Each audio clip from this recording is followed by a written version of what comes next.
And since we're, having a discussion about power and what we can do, I think it's important to bring David Sirota in now, who's been discussing strategy, debating strategy about, what progressives can do to win all week.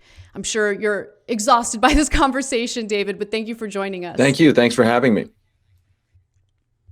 So, look, I want to, I think, set some ground rules because I really want to have a substantive discussion and not make this about any type of personalities.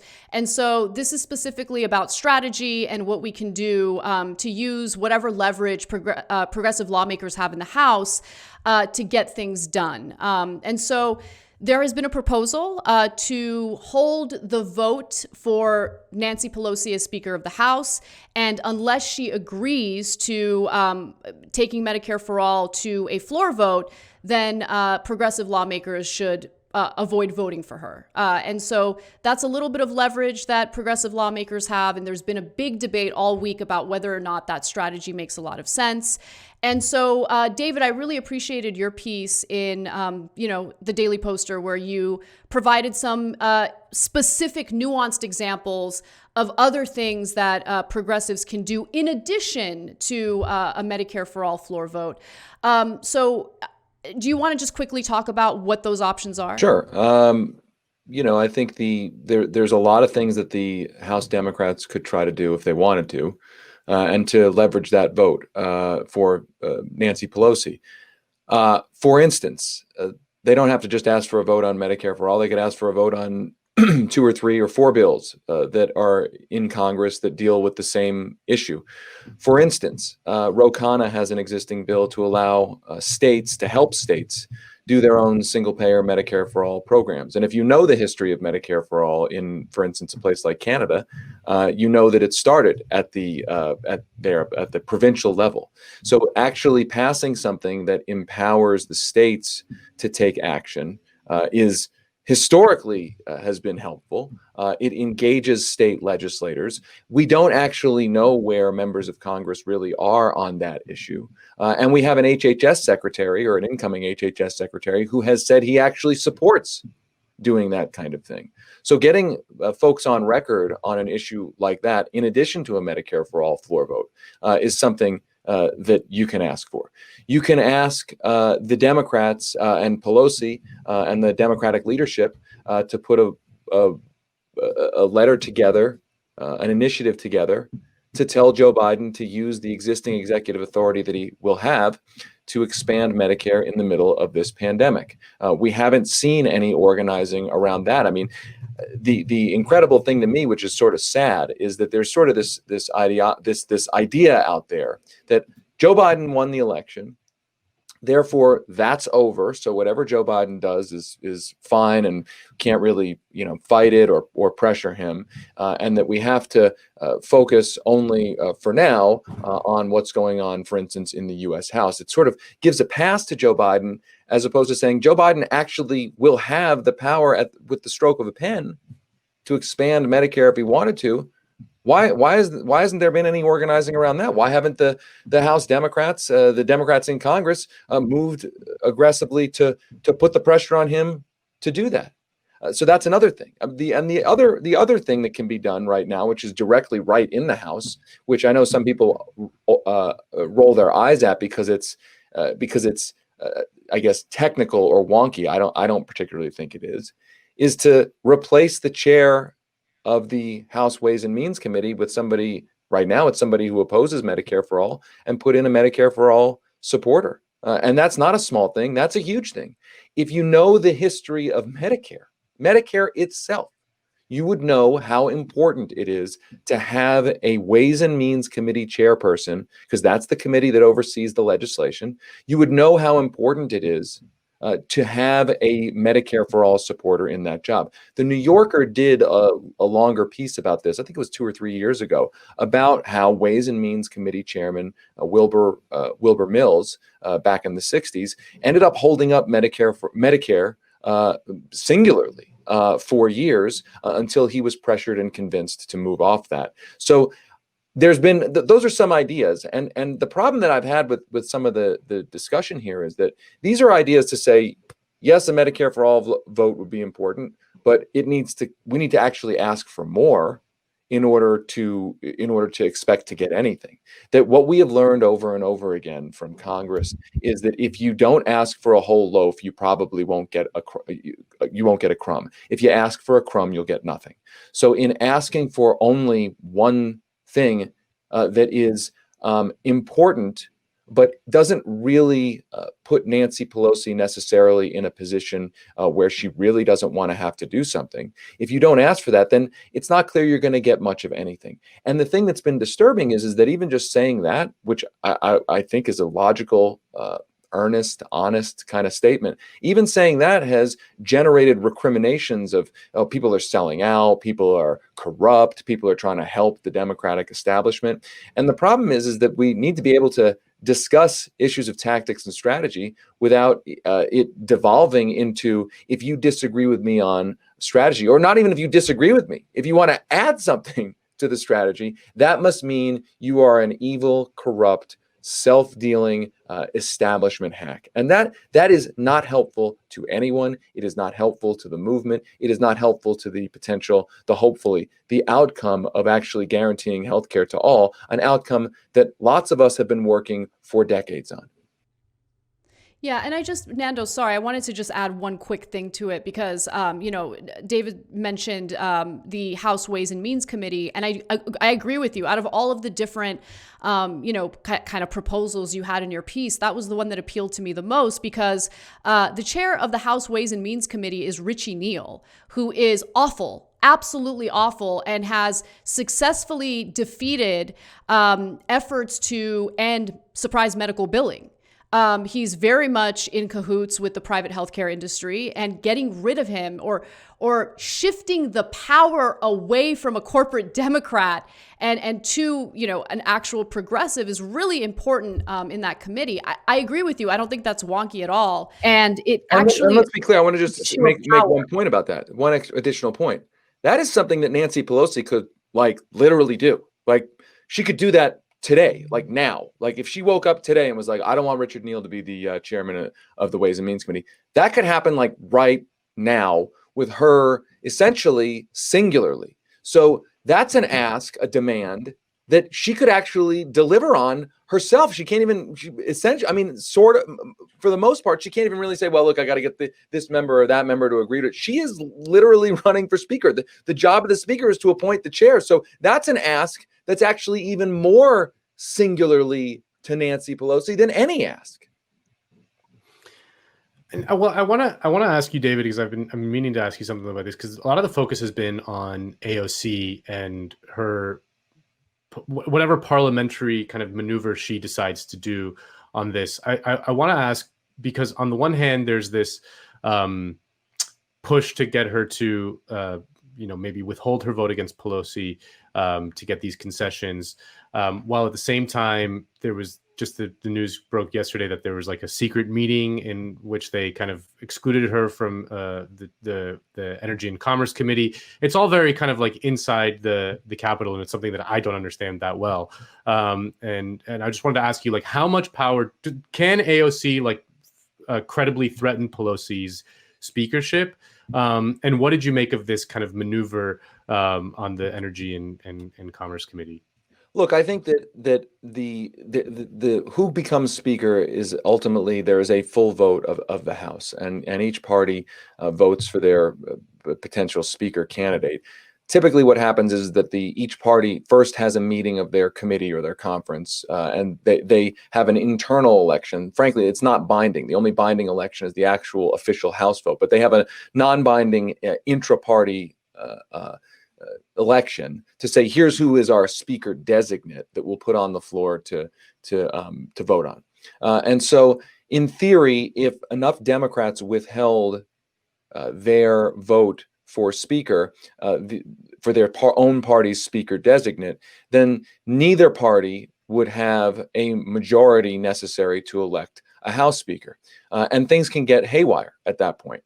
I lived in Montana as one example. I lived in Montana where this very kind of thing happened. And what ended up happening was you had a Democratic House majority in Montana with a Republican speaker. Now, I'm not saying that's going to happen here, But what I'm saying is that things can get pretty chaotic and dicey. And that is real leverage that progressives in the House have. And I think it's been important to underscore that leverage exists and it can be used. That has been a very important and good thing that has been underscored today. Where it goes from there, I don't know. I don't think anybody knows. I mean, the next in line who's been angling for speaker is Hakeem Jeffries, who's also a conservative, corporate-friendly Democrat. Would you get conservative Democrats actually voting for a quote-unquote moderate Republican House member? I put that in quotes because I'm not sure there are any moderates. I mean, we just don't know. But I think a game of brinksmanship is important if you're trying to extract concessions from Pelosi, especially concessions that I believe should be the absolute minimum that should be expected. A floor vote on Medicare for all, a floor vote on Ro Khanna's bill about state Medicare for all legislation. I mean, this shouldn't even be hard for Nancy Pelosi to deliver. It isn't hard for her to deliver because it's on the Medicare for all vote. I don't think I'm undermining the Medicare for all movement, but I think we would all agree that it is probably doomed to fail. Doesn't mean it's not important. It is important as an organizing tool, but it's already probably a predetermined outcome. So the fact that isn't the expectation already tells us a lot about how rigged the system already is against guaranteeing health care to all Americans. And I want to bring up something else from history about this. We know that the Democratic Party has tried to avoid uncomfortable votes on health care from 12 years ago.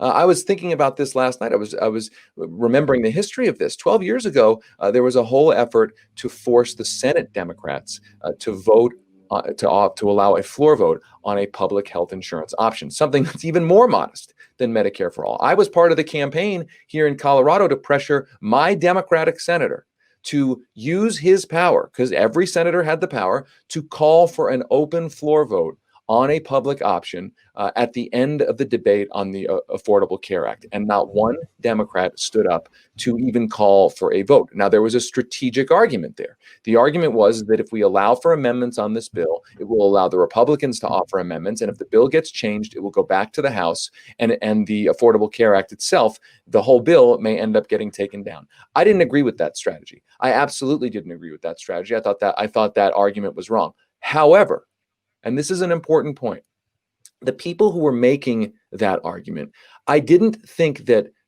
people in the labor movement, I didn't think that Bernie Sanders, I didn't think that progressive Democrats who ultimately essentially accepted that strategy, I didn't think they were sellouts. I didn't accuse them, of not being on the same page. It got heated, but it was like, good faith allies can disagree tactically on good faith efforts to try to achieve a goal.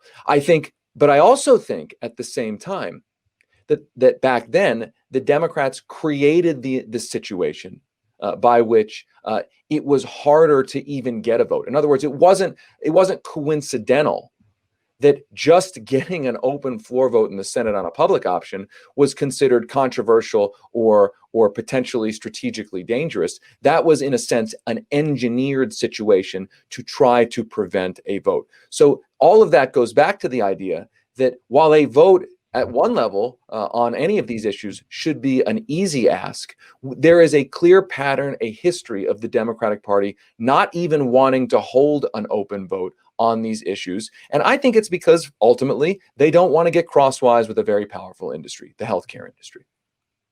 Mm-hmm. Yeah, I mean, okay, so let's talk about a floor vote actually happening, right? Somehow, miraculously, AOC and the rest of the progressive lawmakers in the House are able to use this leverage against Pelosi to get her to agree to a floor vote in the House.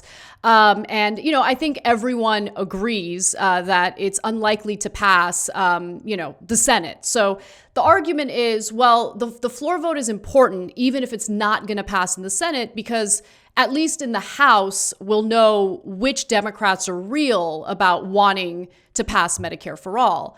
But I mean, if I were a slimy, sketchy Democrat who wanted to pretend that I liked Medicare for all and would vote for it, if I know it's going to fail in the Senate, yeah, it's perfect cover. Like, I voted for Medicare for all, and it was the Senate that, destroyed our opportunity here. I just feel like it's not going to play out the way that some of the fans of this strategy are hoping for, right? I just feel like this isn't actually Yeah, going I to mean, I reveal think much. I guess I agree with you, but I would also say I don't think I don't see a big downside to it. I think that Hmm. I think that okay, let's imagine a vote happens. All the co-sponsors vote for it. It doesn't pass the House. It has fired up people, which is good. Getting people on record actually casting a vote for it, actually good. Even if some of those votes are fraudulent, because the idea being fraudulent, like if and when a Medicare for all vote comes up where we really think it has a chance to pass, it's part of a larger legislative strategy. Some of those people, beg off and actually flip their votes. It's good to have them on record right now. All of that is good. I think the issue we're having is that to hold up this one tactic as a litmus test for whether you support the cause, whether you, activist groups, advocacy groups, whether this tactic alone is the holy grail. That's actually what we're talking about here, which is a nuanced point and an important point to unpack. I reject the idea that this one tactic is the silver bullet to solving healthcare in America. I agree that the tactic is important and helpful, but to hold it up as the one holy grail and to further say this is the only tactic that matters and that all the other work that's going on, all the state efforts, all the effort to potentially get rid of a current chairperson who's in the power position to actually block this bill, everything else is not important. The only thing that's important is this tactic, I think, sets up the movement to fail. I think because we know the vote itself will probably fail. So I think at a tactical level, I'm a supporter of the idea that there should be a floor vote. I am not a supporter of the idea that the floor vote is the only thing that matters, and everyone else who's working on this in all sorts of different ways, everyone else has no value. Everyone else is a sellout and a corporate hack. Like that's what's the problem here. We have to be Yeah. able to walk and chew gum at the same time. We have to be able to be civil with one another if we agree that we're all trying to actually achieve the same thing. I can disagree with you on a tactic. You can tell me, here's why you think the floor vote is the holy grail. But we can have that conversation without you saying, well, this means, if you disagree with me, that you're actually working for the health insurance companies, you're actually working for big pharma, and you actually want to, torpedo this entire movement that you've been working on for 25 years. And it's not I me, know, it's not everybody. It's an absurd, yeah. and I want to just say one other thing. It is also counterproductive in a bigger way. I know, David, but like, I'm sorry, I keep interrupting you, Nando, but let me just say, I think the mistake that you're making, and let me also be clear on something. I think there are people engaged in this debate who agree with the tactic, who agree with the strategy. They are coming at this in an honest, sincere way, and I respect that, and I love that they're engaging in this discussion. And I think this debate is really important. Just right now, as we're doing the show, I'm gonna break my own ground rule. Jimmy Dore keeps accusing me of taking money from NATO. He's insane. He's literally out of his mind, batshit crazy. Accusing people of things that you have no evidence of. I personally took $20 million from Jeffrey Katzenberg simply because I didn't immediately fall in line and say this is fantastic. I don't even want to discuss it. 100% support it. We can't have a discussion about anything else. We need to do this and let's move on. That's not a good faith person. I think there are good faith people who agree with him, right? And I'm interested in having a discussion with them. Not interested in having a discussion with someone who has no evidence for anything and goes around, slinging mud and causing these ridiculous divisions within, a group of people who overwhelmingly agree with one another on these issues. Right. And I think there's something bigger than just any one personality. I think it's that you have to be able to honestly assess who is on your side and who isn't. And frankly, I don't think it's that hard to figure out who's on your side and who isn't. In other words, it's pretty clear who the corporate Democrats are. It's pretty clear who the progressive supporters of Medicare for All are. By the way, a floor vote would help make that as clear as possible, I think, or at least more clear in the U.S. House of Representatives itself. But I think that, demonizing people that we all know are actually on the side of this fight, demonizing them because they may disagree or have different views about what the best strategy is, that is deeply counterproductive. And let's use AOC as an example. Okay, AOC, if AOC does not, and the squad does not use their leverage to force a floor vote or try to force a floor vote, I'm not prepared to say that means that they don't believe in Medicare for all or that they're sellouts. I'm not prepared to. The evidence is overwhelmingly against that they may disagree with the tactic, and I may disagree with them for their position on the tactic on not forcing a Medicare for all vote. But I'm not willing to say, nor do I believe that means that they don't want to pass Medicare for all or aren't willing to fight as hard as possible for Medicare for all. It could just be that they have a different theory of change. And when you take a strategic difference and try to broaden it to be a difference of values, if you don't have evidence that is rational and logical to do that, what you're doing is you're undermining people who are really on your side and who are trying to do the right thing. I mean, if you tell me, I'll say this: if you tell me, look, AOC and the squad are not going to force a vote, and I just found out that their super PAC got a huge, $500,000 from Aetna, then you can say, hey, listen. This looks like they sold out, right? But if you tell me they're not going to use their leverage to force a floor vote on Medicare for all, because they actually have an idea to, for instance, use their leverage to change, I don't know, House pay-go rules, right? The budget rules that make it impossible to actually pass Medicare for all in a real way. If you tell me that means that they're selling out to the insurance companies and you don't have evidence, there's no proof, there's no rational,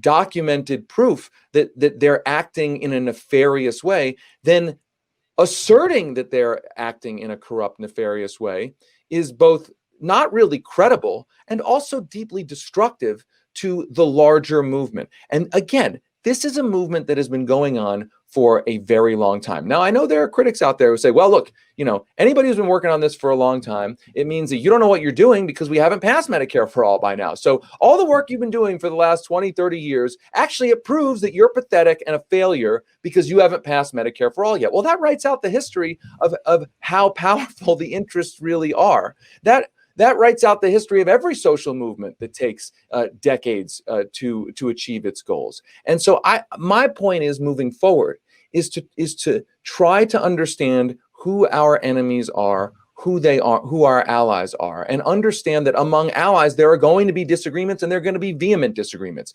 But personalizing them and using them to assert corruption, using them to assert a lack of moral principle when you're having a tactical dispute, that is deeply destructive to the entire movement for the actual issue and the actual outcome.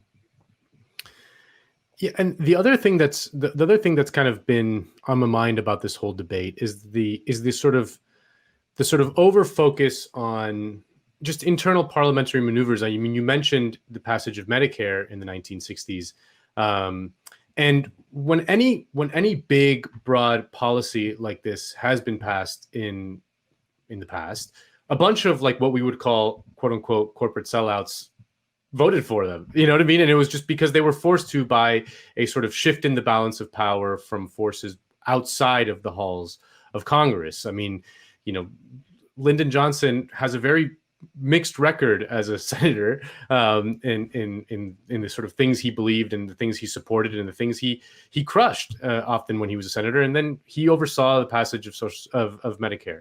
So the purity of Lyndon Johnson was never really an important debate to be having. I mean, everyone knows that he was kind of a power hungry person who was willing to do anything for power and were willing to compromise on anything for that.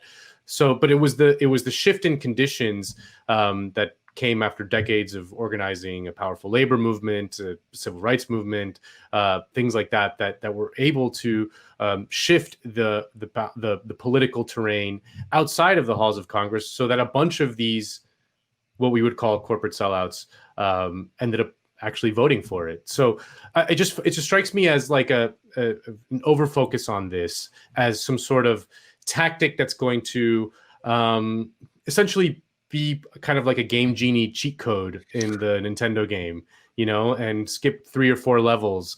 And right, there is no cheat code. There's no up. There up, is no down, cheat down, code. X, Yeah. Y, X. No, it doesn't work in politics like that. And I agree with you. But I would also say that's why there's 2 things happening here at once, which is the value of a Medicare for all vote is not that you're going to actually create a Medicare for all program, because that, if you believe that, and I want to be clear, it's not that you're going to pass a Medicare for all program now. Obviously, the goal is to pass a Medicare for all program generally. But the value of a vote right now is not that you're going to actually tomorrow legislate Medicare for all. I think we can all be honest and agree that that's probably not going to happen, because we don't live in a political system where the tail can wag the dog, right? The tail being like you have to do the organizing work and the engagement over many, many, many years to challenge power, to actually, that's what history teaches, to actually deliver on a policy this big. And that delivering on a policy this big that challenges power in this way is not something you just sort of get through with just exactly the right worded bill if you haven't done all the other things.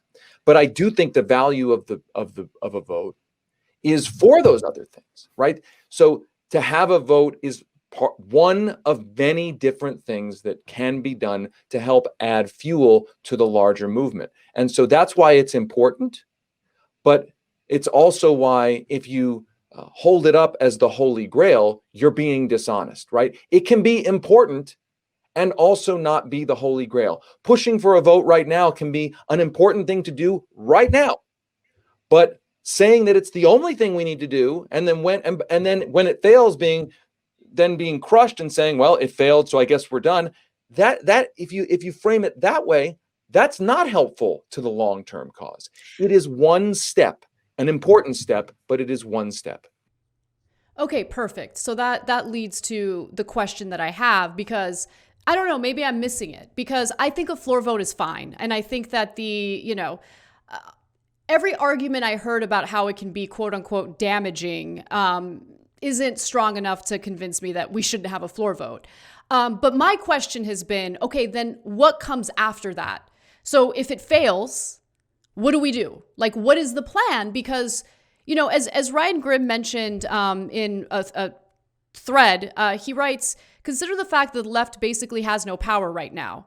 You can't maneuver your way out of powerlessness. There's no clever trick that abolitionists could have pulled in 1820 that would have ended slavery, even though there were a few members of Congress against slavery. And so I think that's a really important point, because, all right, let's have the floor vote. And the idea is the lawmakers, the Democratic lawmakers who are not on board for Medicare for all, there should be consequences. So what are the consequences? The left has no power. Like, let's be real about where we are. We don't have power. We're not organized. We're not even planning. We're not even having that discussion. No one is having that discussion. Well, look, this is why I say the Ro Khanna bill is so important. I mean, you really have to play this out for a sec. The bill to further empower the HHS secretary to provide waivers to states to create their own Medicare for all systems, basically vastly expanding Medicaid to cover everybody. You need a lot of waivers. It's fairly esoteric and complex, but it's important.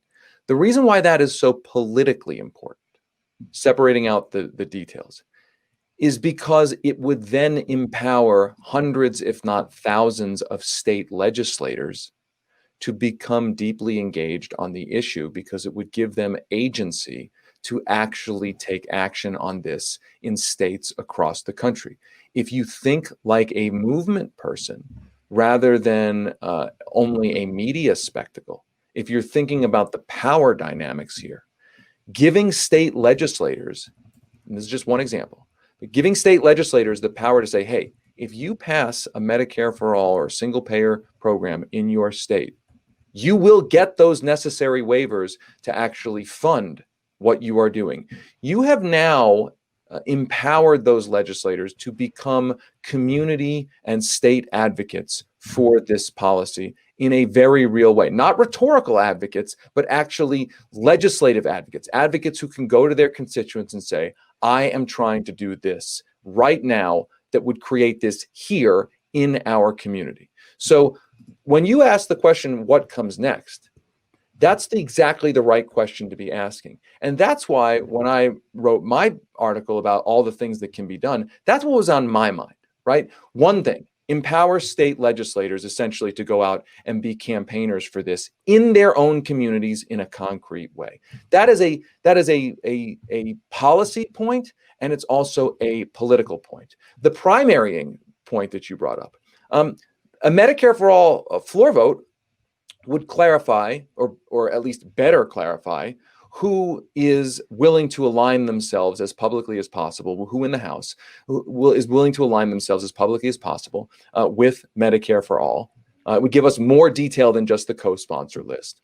And in theory, you could then take that vote, that roll call vote, figure out who represents deeply blue districts, and how many people who are voting against Medicare for all are actually wildly out of step with the political situation in their district. And that can be useful to then, in theory, try to target primaries properly. So again, that's useful. But the issue is that you have to be thinking about those steps before you ask or plan around a particular tactic. Now, there's no central place where all these tactics are put together. And that's why I think, there is value in trying to push for a vote right now, in that it is in some ways a spontaneous moment here. And I think that's, you don't want to tamp down that energy. That energy is really important, but it is also important to have it be energy in service of a larger plan, because what you don't want to happen is that vote happens,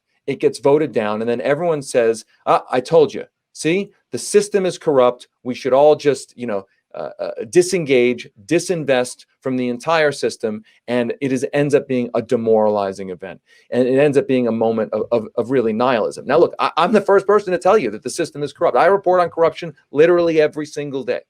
But what you don't want to have happen is that this ends up being even more fuel for a nihilistic politics that says it's actually worthwhile for everybody to simply disengage, because nothing can ever fundamentally change. I want to ask you, just sort of moving on from the Medicare for all aspect of it, but one thing that I was thinking a lot about is that it strikes me that if to the small extent that the left has power within Congress, if it can credibly knock down Pelosi from the speakership, even if she's replaced by some awful person like Hakeem Jeffries, it strikes me as that in and of itself is almost like a worthwhile muscle flex to be like, we took down Pelosi. Like, symbolically, she's a lot. I mean, she's been around forever. She's like one of the most powerful Democrats in the country. Beyond like where she fits on a sort of theoretical political spectrum vis-a-vis someone like Hakeem Jeffries, her actual power is much larger than Hakeem Jeffries. She's just got much more prestige, much better fundraising skills and experience, much more credibility within the media, blah, blah, blah, a million things. That it strikes me that just bringing down Pelosi and just knocking her off that perch, if that is really in the like on the table and they do have the power to do that, I almost would rather that than a Medicare for all floor vote as a sort of symbolic victory, as like a sort of threat that, we can do this. We can knock out Nancy Pelosi, is vulnerable to our power. I mean, that strikes me as, in a way, a much more, I don't know, scary threat to someone who would be in that position. I absolutely agree that taking out Nancy Pelosi would be a huge achievement, even if her successor is sort of a caretaker, placeholder, continuity with her own politics. Yes, that kind of a victory would would be an earthquake. Look, I was part of an earthquake like that. In a sense, in 2006, when I worked for Ned Lamont. He didn't even win the general election in Connecticut, but he won the primary. And I would argue that that primary victory changed the Democratic Party's entire posture on the Iraq War. In changing the Democratic Party's entire posture on the Iraq War, helped the Democrats win the Congress in 2006 and helped the Democrats win the presidency in 2008. So, yes, showing that you can actually defeat somebody can certainly create the kind of deterrent and sort of constructive political fear in the establishment to force change. I think that's absolutely true. And look, I think that Alex Morse tried to do that with Richie Neal in the primary against Richie Neal. It wasn't successful, but it doesn't mean it wasn't worthwhile. I mean, if you asked me to map out how are you actually going to change the politics of the United States House of Representatives, my view is that you have to primary enough people and successfully primary enough people to make it clear that if Democratic lawmakers, especially from very Democratic districts, continue voting against working people in this country, they'll face political consequences. You have to get critical mass of enough of those on a consistent enough basis to actually create a different culture, a culture in which the Democratic elected officials have to fear selling out regular people. That culture obviously doesn't exist yet in the U.S. House. I don't know if it ever will. And I think, but I do think that the squad and the younger members of Congress, the freshman members of Congress coming in, some of them who defeated Democratic incumbents, I think that's very, very helpful to changing that culture in the House. The Senate's a whole other problem. There has not been a successful progressive primary, whether an open seat or an incumbent primary, to defeat a Democratic senator. I mean, it just hasn't happened. I can't name one. I mean, and I would argue that in 2020, the Democratic Party machine actually in the Senate came to its pinnacle of power in actually preventing any real progressive, other than maybe Raphael Warnock in Georgia, from being the Democratic nominee in a Senate primary. That if you look across each individual Senate race, the Democratic Party machine in Washington was able to handpick its candidate and prevent an insurgent progressive candidate from even becoming the Democratic Senate nominee. So the Senate's a whole other problem. Yeah. The Senate is a problem in many ways. Yeah. So, yeah. Well, I don't know. Anna, do you have anything? Yeah. Yeah, I actually wanted to invite our producer, Kale, because I know he had a question that he wanted to ask, if I understood his text correctly. Hey, Kale. Hey, guys. Hey, David. Good to see Hey you. There. No, less of a question, more of just something I wanted to contribute to the conversation and maybe see where it goes, because something that's left out of a lot of this when we're talking about expanding healthcare, whether it's the reforms of let's expand existing coverage, let's expand Medicaid or Medicare, or whether it's, moving to single payer, I think it's important that we look back to the history of how other countries in the world actually got single payer, because, in some ways, the American experience through this is in line with these other countries, and in other ways it's not. In large part, most of these other countries did it because they had a massive labor movement and they had a labor party that either was the one that implemented the policy or was the one that, because of their existence, put enough pressure on the more liberal or conservative political parties to go along with that it was through the threat of labor, of organized labor, of basically, we will shut down the economy, we will harm profit rates if you don't guarantee healthcare to our citizens. And so, one little thing I would quibble with, David, that you said a moment ago, with there is no one central place where people are, where the Medicare for All push is happening. It's true in some sense, but there is a coalition that has been in existence for a while now, of various progressive groups of NNU, PNHP, Healthcare Now, DSA, and others and they won a floor vote, but their strategy, different than what this whole debate's been about, was we go into these districts where you have politicians that are opposed to Medicare for all, and you ask the politician, will you sign on to Medicare for all? When they say no, you then canvass their district until the constituents in that district demand that their politician end up acting on this. And in some ways, it's a crude substitute for what the history shows us, which is that it takes a labor movement. It takes the threat of profitability in order to get this. But it might still be the case in America that we will not have Medicare for all unless we have strike action from various important unions. That might be the reality, but we don't know that yet. But it seems like no matter what we do, the strategy going forward has to involve some kind of building of class capacity.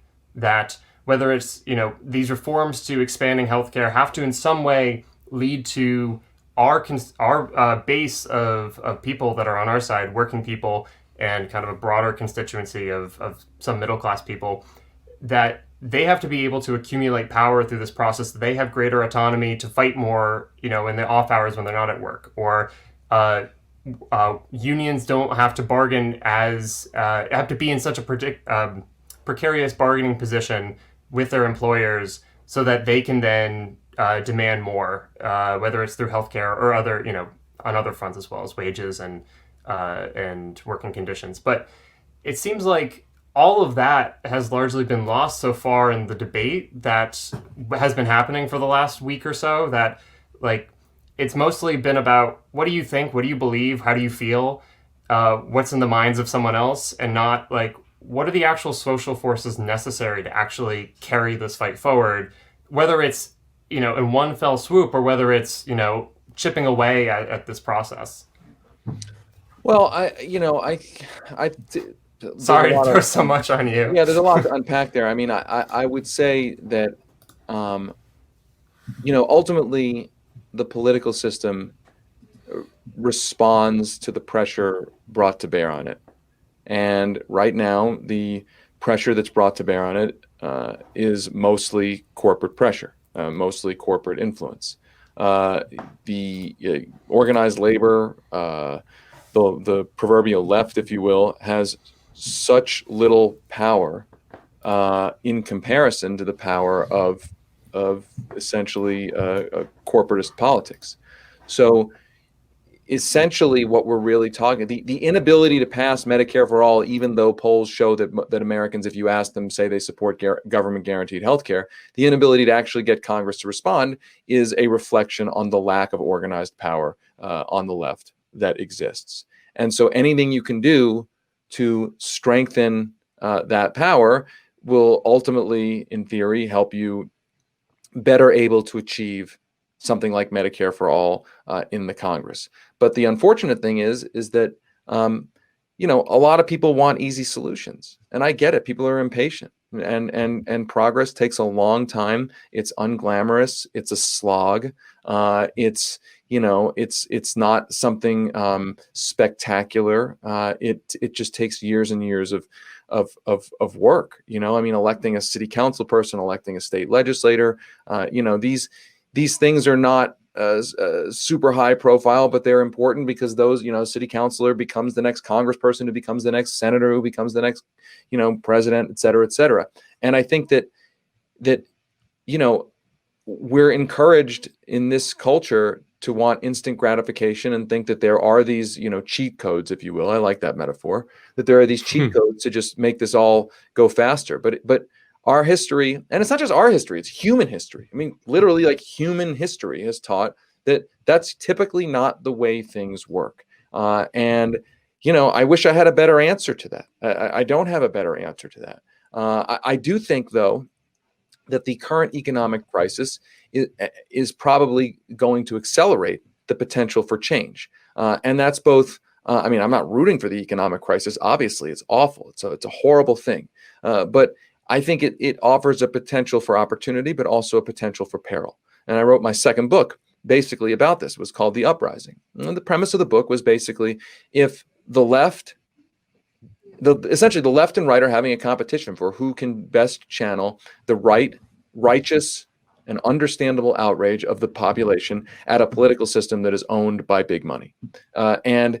And I think we've been in that since I wrote the book, and now it's really culminating now. And that if the left cannot put forward, and the left by that I mean not just the activist left, I mean the left of center of politics, even including parts of the Democratic Party,